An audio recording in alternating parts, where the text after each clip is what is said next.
Okay, so we all know that heavy drinking is not exactly a health tonic for the brain. But what if the way it causes damage is totally different from what we've always thought? Today, we're diving into some really fascinating new research that uncovers a story of cellular sabotage. It's a mystery that pretty much flips our whole understanding of alcohol-related brain damage right on its head. Let's get into it. So, to kick things off, let's look at the clues we can all see right on the surface. The well known effects of chronic alcohol use on how we move and how we think. I mean, you've probably seen the classic signs, right? Someone having trouble with their balance, stumbling, their coordination is just off. All of those symptoms point to a problem in a very specific part of the brain, the cerebellum. That's our motor control center. But really, these outward signs, they're just the tip of the iceberg. And that gets us to the real question here. Look, it's one thing to see the effects, but to really, truly get what's going on, you have to look way deeper. What is alcohol actually doing to the very structure, the wiring of the brain, that's causing all these problems? Now, usually when scientists investigate brain damage, they have a pretty clear prime suspect in mind. But in this case, oh man, the investigation took a really sharp, unexpected turn. This is where the plot thickens. In so many neurological conditions, the brain's own immune response just goes completely haywire. You get this huge inflammatory reaction. It's like a fire raging through the brain, causing all sorts of destruction. So naturally, researchers were expecting to find that exact same thing here. But here's where the mystery really starts. When the researchers measured all the key chemical markers for that inflammation in the cerebellum, they found, well, pretty much nothing. You can see it in the data right here. The levels of these signals in the brains of people with alcohol use disorder, or AUD, they just weren't significantly higher than in the control group. The fire they expected to find, it just wasn't there. And this, right here, is the first huge twist in our story.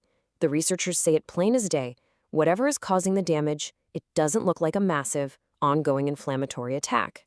Our prime suspect has a rock-solid alibi. So, if it's not inflammation, then what in the world is going on? All right, so with inflammation basically ruled out, the investigation had to zoom in right on the actual scene of the crime, the brain's white matter. This is the physical wiring that's getting all messed up. So to get what's being damaged, we gotta understand the structure itself. The white matter, it's basically the brain's superhighway, its internal communication grid. We're talking billions of nerve fibers bundled together, all firing signals at incredible speeds all across the brain. And these incredible cables are maintained by a very dedicated, very specialized crew. These cells are called oligodendrocytes. And their whole job, their entire purpose, is to produce this fatty stuff called myelin and wrap it around the nerve fibers. You can think of that myelin sheath like the rubber insulation on an electrical wire. It's what lets the signals travel super fast and super efficiently. And here comes the second major twist. Researchers fully expected to find that alcohol was just killing off this vital repair crew. But that is not what was happening. The oligodendrocytes, they were still there. But they were acting, well, bizarrely. They weren't just failing at their job. They were working frantically in total chaotic overdrive. And the proof of this chaos was crystal clear. Instead of seeing a drop in the materials needed for myelin, the researchers found a huge increase in both the proteins and the genetic instructions for making them. It's like a construction crew that just keeps making bricks and mixing cement, but they've lost the blueprints, so they're just piling everything up randomly. The whole system is just in complete disarray. So this chaotic behavior, it just begs the question, why? I mean, why would this super specialized expert repair crew suddenly start acting so erratically?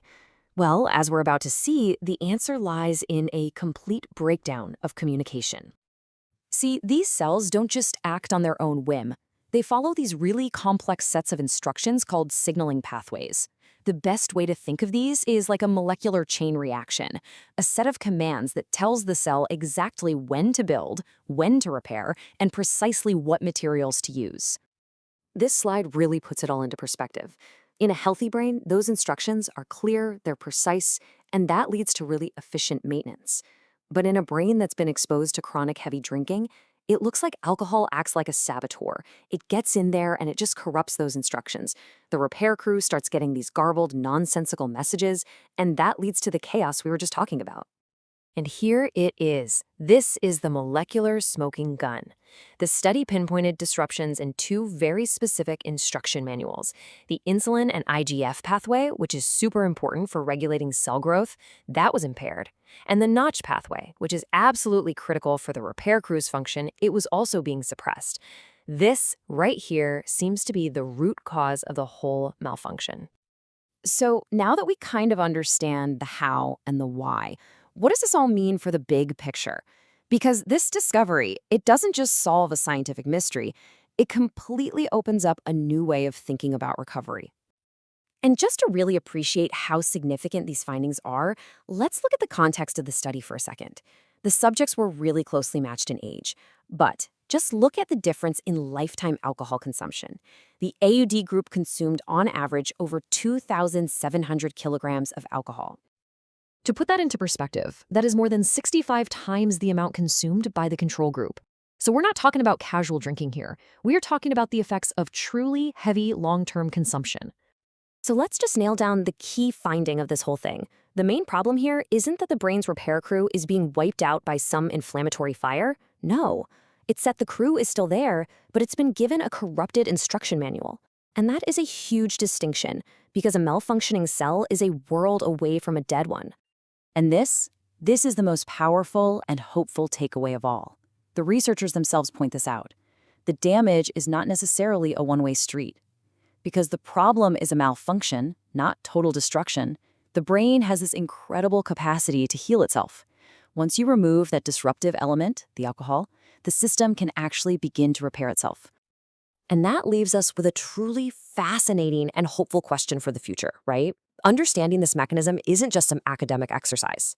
By pinpointing the exact signaling pathways that are being corrupted, we now have specific targets. So could we develop therapies that actually restore those broken communication lines? Could we essentially hand the brain's own repair crew the correct blueprints once again, and in doing so, help accelerate recovery?